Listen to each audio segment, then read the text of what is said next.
Galera, olha, é o seguinte, hoje a gente vai emergir a fundo no primeiro videogame feito pela Microsoft, o primeiro Xbox, o Xbox clássico, aquele caixotão. É dele mesmo que a gente vai falar e de como ele era um videogame tão poderoso, cara. Mas se você tá achando que a Microsoft já chegou dominando tudo com o seu primeiro videogame, você tá muito enganado. E a gente vai abordar um pouquinho disso aqui também. Então antes da gente começar, já queria pedir pra você deixar o seu gostei nesse vídeo, porque isso é importante pra caramba e você aproveita e já faz a boa ação do dia. E não se esquece também de se inscrever no canal, porque assim você não perde absolutamente nada clicando no sininho, beleza? Tendo tudo isso dito, vamos começar.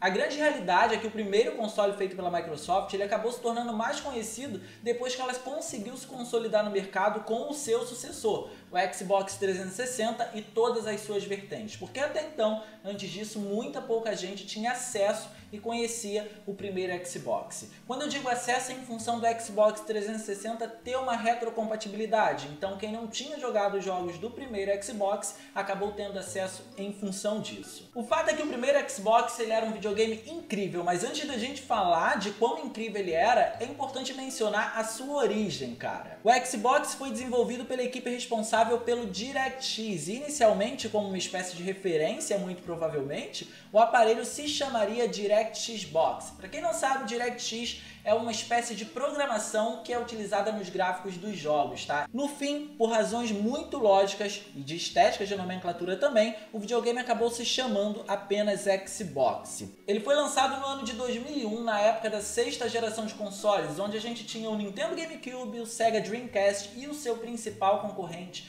o PlayStation 2, cara. Na época, a Sega já tinha saído do seu império de poder no mercado japonês e a Microsoft visava tomar esse poder, mas acabou nem conseguindo. A grande realidade é que se a gente coloca em parâmetros comparativos de vendas, o Xbox vendeu muito menos do que o PlayStation 2, por exemplo. O console acabou vendendo cerca de 24 milhões de unidades contra 150 milhões de unidades do PlayStation 2 aproximadamente. A diferença ela é bem discrepante, né? Mas a grande realidade é que isso não desmerece o console não, tá? Perto de seus outros concorrentes que são o Nintendo GameCube e o próprio console da Sega, a gente tem aí muito mais vantagem pro Xbox porque ele vendeu mais do que eles. Na época o seu principal jogo era o Halo, que hoje em dia todo mundo conhece, né? Então, ele era o carro-chefe. Ele era um jogo de FPS onde você controla um super soldado com uma super armadura em batalhas galácticas contra outras raças, saindo completamente do foco das guerras entre humanos que a gente conhece aí nos FPS genéricos, né?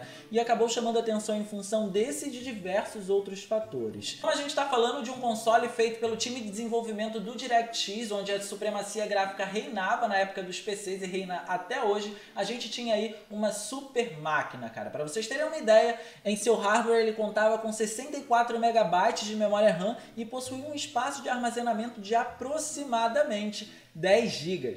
Em termos comparativos, para vocês terem uma ideia, ele tem o dobro de memória RAM do PlayStation 2 e ele tem armazenamento interno, o que o console da Sony não possuía.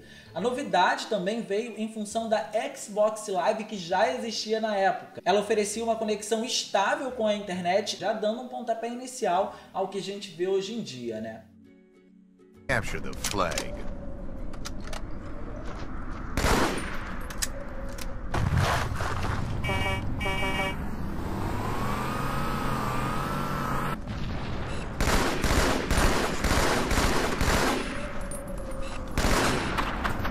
E agora uma curiosidade que vale a pena ser mencionada sobre o controle do Xbox. O controle conseguiu entrar para o Guinness no ano de 2008 em função do seu tamanho extremamente grande, cara. E segundo dados da IGN, ele é o segundo pior controle para poder se jogar e eu sou obrigado a concordar, porque aquele controle não é nada ergonômico, super desconfortável. Ele seguia basicamente os mesmos padrões do DualShock 2, do console da Sony. A diferença é que ele era muito mais encorpado e também tinha muito mais botões. Eu particularmente não gosto. E galera, o fato é que o Xbox acabou se tornando até mesmo uma referência no quesito de gráfico. Tudo isso em função do seu hardware extremamente mais poderoso do que dos outros consoles. Se a gente pegava um PlayStation 2 ou um GameCube, a gente não tinha nem como comparar, porque o Xbox ele acabava se tornando muito mais poderoso, sendo capaz até mesmo de rodar jogos com uma estabilidade na performance muito superior e com gráficos muito melhores, com texturas até mesmo em alta definição, melhorando a resolução do jogo de uma maneira geral. Get ready, fight! Hey! Hey!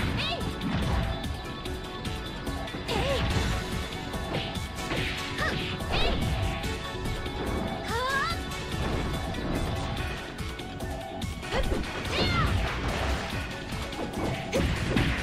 E meus caros, para poder exemplificar isso, houveram alguns jogos bem pontuais que são muito bonitos. Posso começar dizendo, por exemplo, sobre Ninja Gaiden.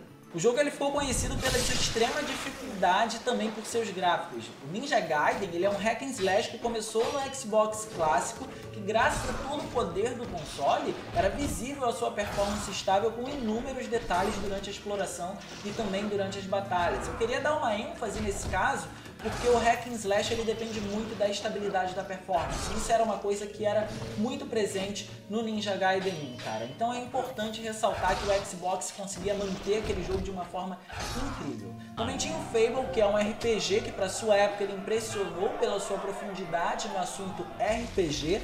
Pra ser bem sincero, eu olho para esse jogo até os dias de hoje e ainda consigo achar ele muito bonito. Acho que não só pela qualidade das texturas que eram em alta definição, já para a época era uma coisa bem incrível, mas também pelos seus efeitos de iluminação que eram impressionantes e também a riqueza dos cenários em número de elementos. E é claro, o jogo que faz frente ao Gran Turismo exclusivo do PlayStation 2, Forza. Forza, além de extremamente realista, não se foca apenas nas marcas dos carros como o Gran Turismo faz. Ele acaba abrindo um leque de personalização para os jogadores, o que acaba deixando o jogo muito atrativo também. Mas é quando a gente coloca um jogo lado a lado de uma plataforma comparando com o Xbox que a gente acaba vendo uma diferença bem discrepante. E eu selecionei um exemplo bem claro disso, que foi do jogo Splinter Cell.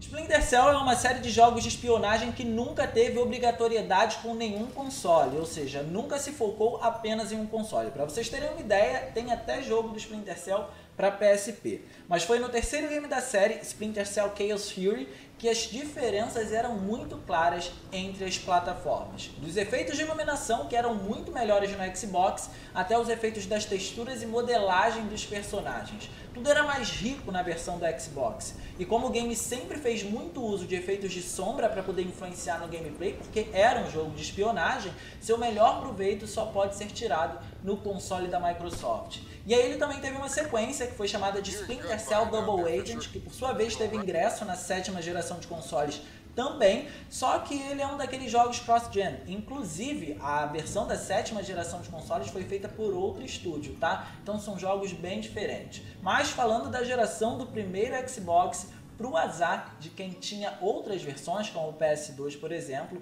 o jogo foi feito bem porcamente, com texturas chapadas e sem nenhum capricho nos efeitos de iluminação. Mas, meus amigos, a versão do Xbox, por sua vez, conseguia passar por cima de qualquer uma e não choca ninguém, não é mesmo? Mas é claro que existem inúmeros outros exemplos que a gente pode citar aqui para poder mostrar o poder do Xbox. Só que eu resolvi selecionar o Splinter Cell porque ele é um dos jogos que mais usa um efeito que foi muito bem explorado e aprofundado na 7ª geração de consoles, que é o efeito de sombra.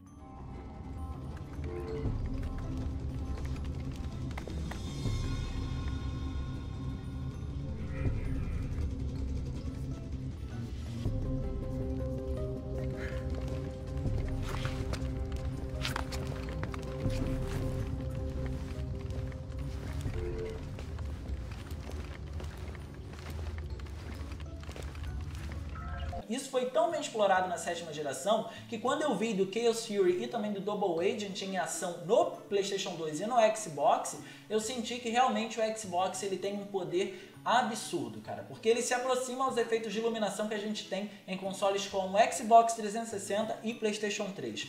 We need to keep an eye on this guy.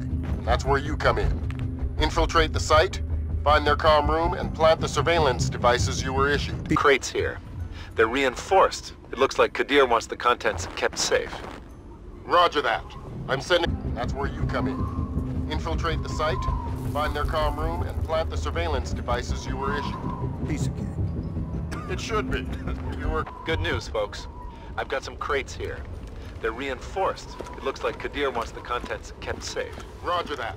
I'm sending the... Mas bem, basicamente era isso. Eu espero que vocês tenham gostado desse vídeo falando sobre o primeiro Xbox. Se vocês gostaram, não se esqueçam de clicar no gostei, porque isso é importante pra caramba. E você aproveita e faz a boa ação do dia. E também não se esquece de se inscrever no canal, porque assim você vai receber tudo clicando no sininho das notificações, beleza? Minhas redes sociais vão estar aparecendo aqui e também na descrição do vídeo. Era basicamente isso. A gente se vê na próxima, sem sombra de dúvidas.